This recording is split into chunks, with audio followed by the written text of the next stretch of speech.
Hello. I've been saying for years that music sounds better with more dynamics if people ignore the loudness war and concentrate on just making it sound good, even in genres that are traditionally seen as very loud, like metal or EDM. And the challenge can often be finding an example that demonstrates that, because most contemporary music, most current music, is just pushed really high in level onto the CD and into the MP3 file, so you don't have any examples of how it could have sounded better. But I think I've found one, and I'm going to demonstrate that to you in this video. So the song I'm going to use to show you this is by Skrillex, and it's called F That. And by the way, as well as showing you that a more dynamic version of this song sounds better, I think I'm also going to debunk a widely held belief about the way that Skrillex works. We'll come to that in a minute. So here's the file that I downloaded from iTunes, and it looks pretty loud and it sounds pretty loud. This is off the new album Recess 2014, and it was released as a single a couple of months ago. But here is the audio that goes with the official YouTube video for this song, and I came across this just by chance when I was looking for something else. Obviously, I didn't see the waveforms like that straight away. Initially, I just listened to the audio and thought, oh, that's interesting. That's at a lot lower level than I would have expected for a Skrillex song. And I listened more carefully and I thought, well, it sounds cleaner to me. It sounds more dynamic. But I've been fooled by these things before, and there's a lot of strange stuff that can happen to audio when video editors get hold of it and when videos are uploaded to YouTube. So I decided to take a closer look. Now, actually, we need to make another adjustment to line these up, because the video features a longer version of this song, and it also has some sound effects overdubbed on the top of it. So that's why you can see I've got a gap there in the middle. Even though the waveforms look very different, I've been fooled by that before. We can't tell what music sounds like just by looking at it. So my next move was to compare the two. And I'll do that for you here. Obviously, to do a fair comparison, we need to reduce the level of the CD version. And that's a real world kind of comparison, because that's what would happen if you played back the audio, if it was played on the radio, if it was played on TV, if it was played on Spotify, if it was played on iTunes radio, or even if we stuck it in as a CD and just adjusted the listening level to something that was comfortable.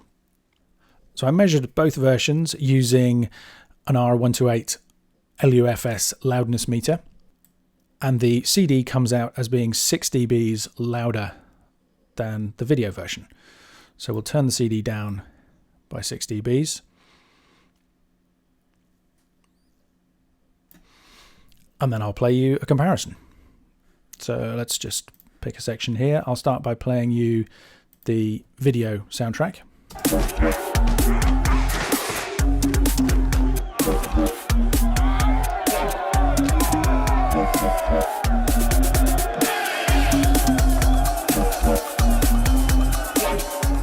And then I'll switch over to the CD.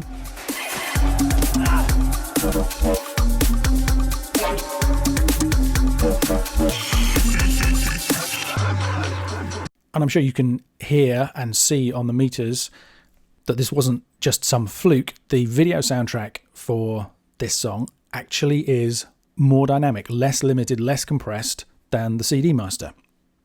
And for me, that makes a huge difference. I mean, there are some EQ differences as well between the two versions. But let me just play you this section here where there's a build-up in the song, and then the music drops back for a minute and then comes back in. So here's the video version first.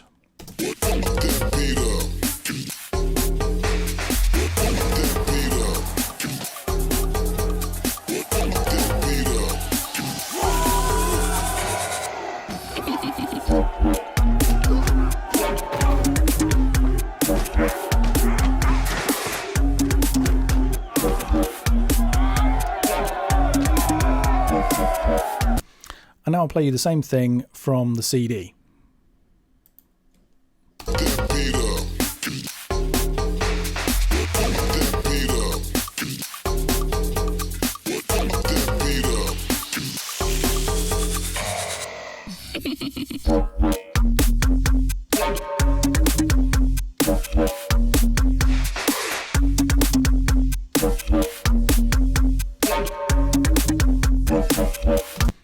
So I don't know about you, but I can hear some pretty major differences there.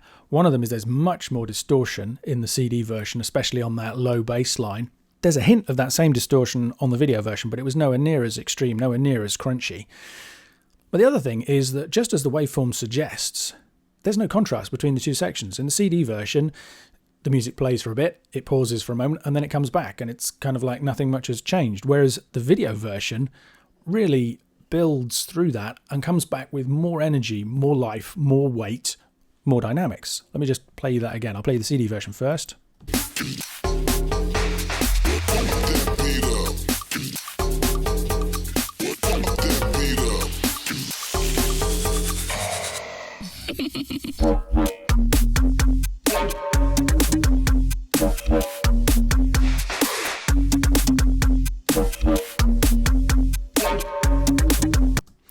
Now, the video soundtrack version.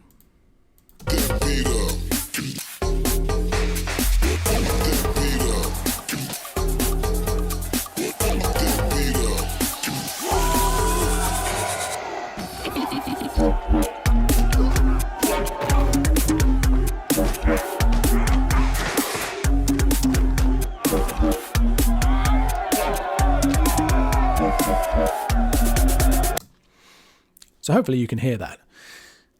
So there you go. That's a clear example of an EDM tune that has more dynamics on the video soundtrack than it does on the CD soundtrack, and sounds better as a result, in my opinion. I don't feel that extra distortion in the CD really adds anything to it, whereas I do feel all that extra power and weight in the bass line of the video version really lifts the tune at that point.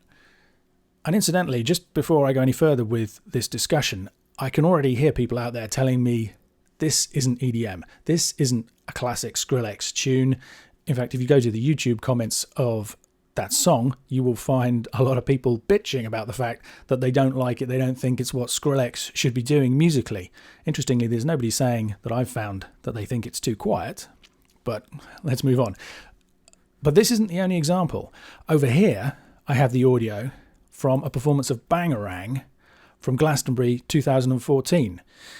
And you can see and you can hear that that also has far more dynamics in it than the CD audio we've got. Let me just play a bit of that quickly.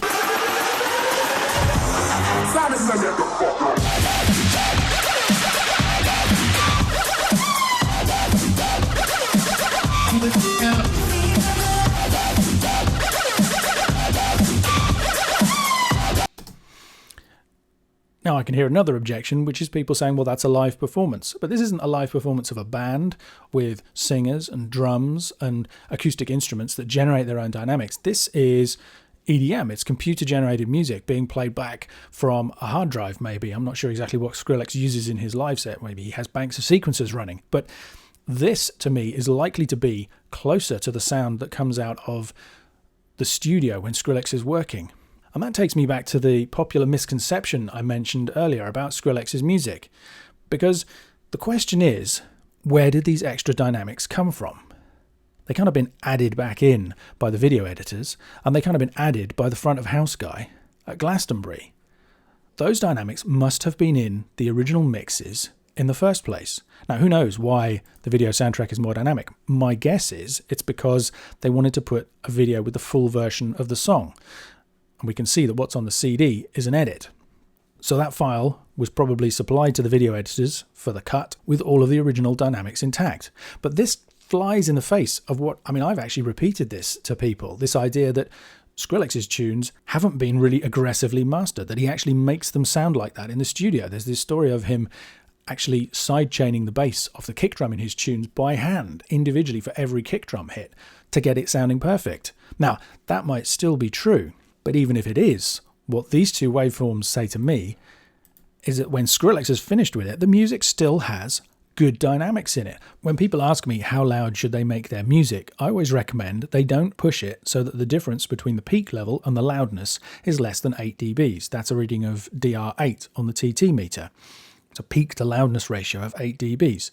And that's my recommendation based on what I think sounds good, but also just from observing great sounding albums over the years. And that's exactly where these two mixes sit.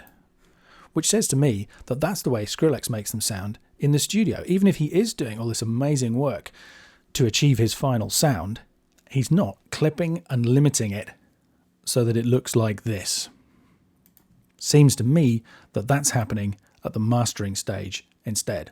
And for me, that just seems like a real shame, because whatever else you can say, I don't think that this CD version sounds better than this video. Maybe the difference doesn't upset you, but it's not an improvement. That clipping and that limiting sound is not an integral part of his sound, as you can hear by listening to the live set. So there you go. That to me is clear evidence that Skrillex is mixing and writing his music with more dynamics than we're hearing on the final CD release. And I think it sounds better that way. And if you're interested to look into this in more detail, there's a blog post on my website on exactly this subject with some ideas about how you can get extra dynamics into your EDM. And there's a load more information about recording, mixing, and mastering your own music. Subscribe to the YouTube channel if you want to get future updates, and I'll see you for the next one. Thanks for listening.